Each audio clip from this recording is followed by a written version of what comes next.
Paperback is a board game that merges together the Scrabble-like element of building words with letters, alongside building a deck of letters to basically improve your chances of getting bigger and better scores, very much like a roguelike deck builder. It's a weird mash of genres, it takes a while to get your head around, but it's quite addictive once you get the hang of it. This board game received a digital adaptation in 2017, and I bought it and there's already a review of it on my channel.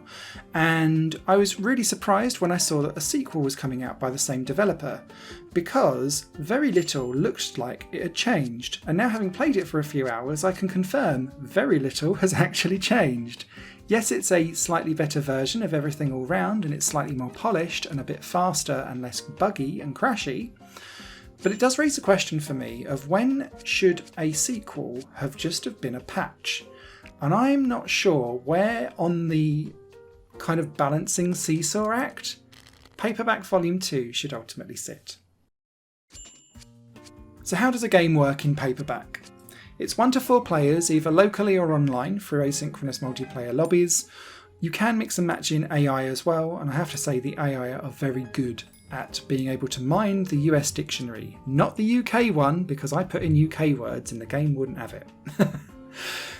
As you play, you start off with a deck of cards, and there are 2 different types of cards in Paperback.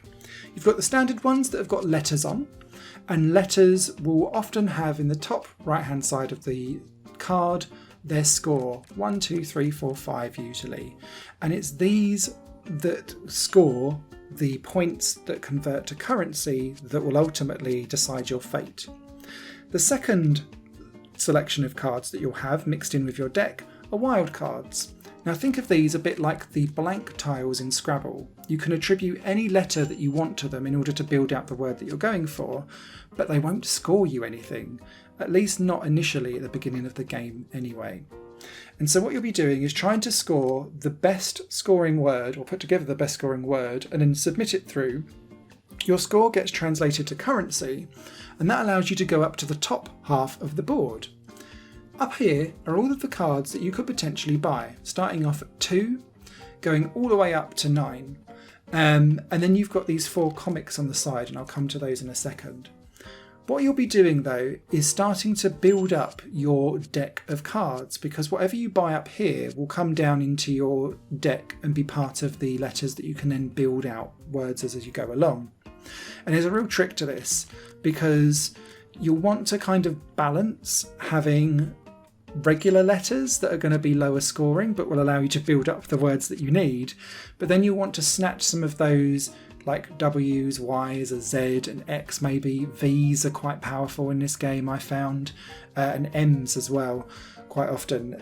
There'll be like 2-3 point scorers, and they might do like have an ability next to it by either trashing the card once it's been used, or it might be that when you play it, it will allow you to draw an extra card on your next turn. It could be that it's going to add on extra scoring for any other wild cards that you play, which is where putting in those wild cards and using them at the appropriate time can be quite powerful.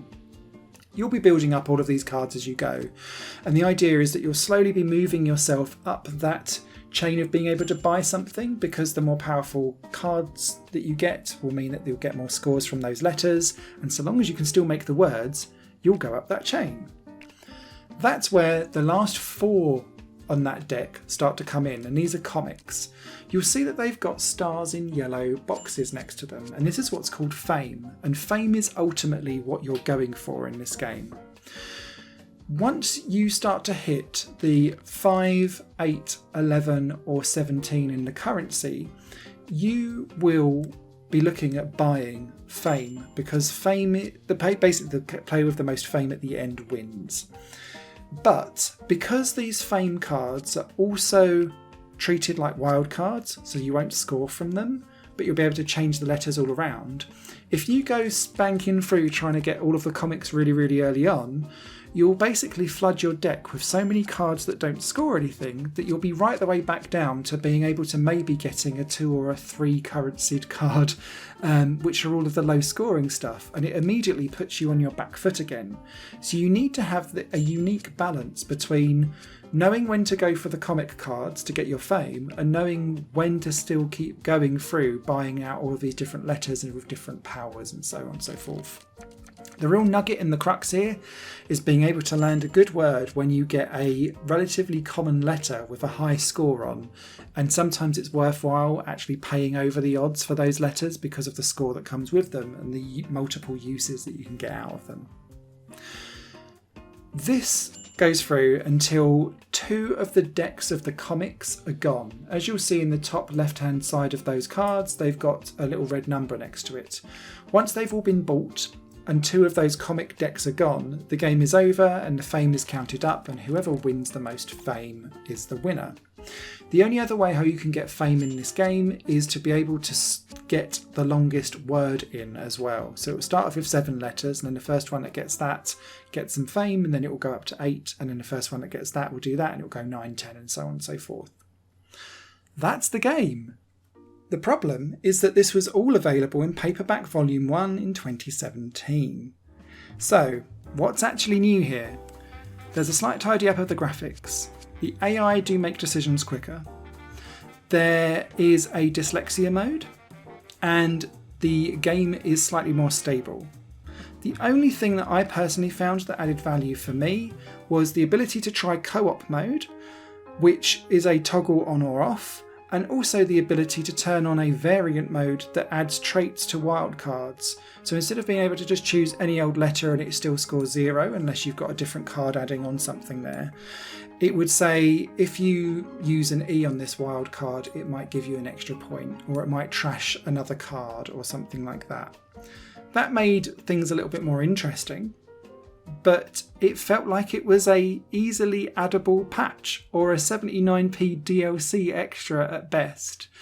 And so if you're starting out from scratch and you think this game will be interesting for you, definitely go for Paperback Volume 2, because Paperback, the original, now is pretty much null and void with this new version.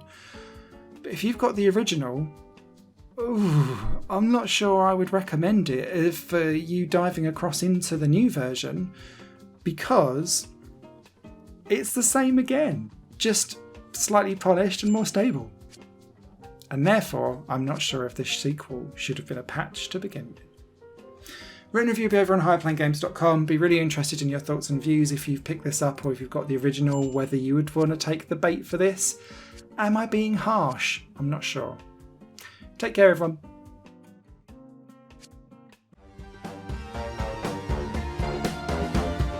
Higher Plane Games is part of the Higher Plane Network, a completely independent media outlet supported by people like you. The goal is to create the best possible content that cultivates a richer indie scene for games as well as music and entertainment. To find out more and to get involved, visit patreon.com/higherplane network. Your support makes all the difference, and in return you'll gain access to bonus content and downloads. Thank you for watching.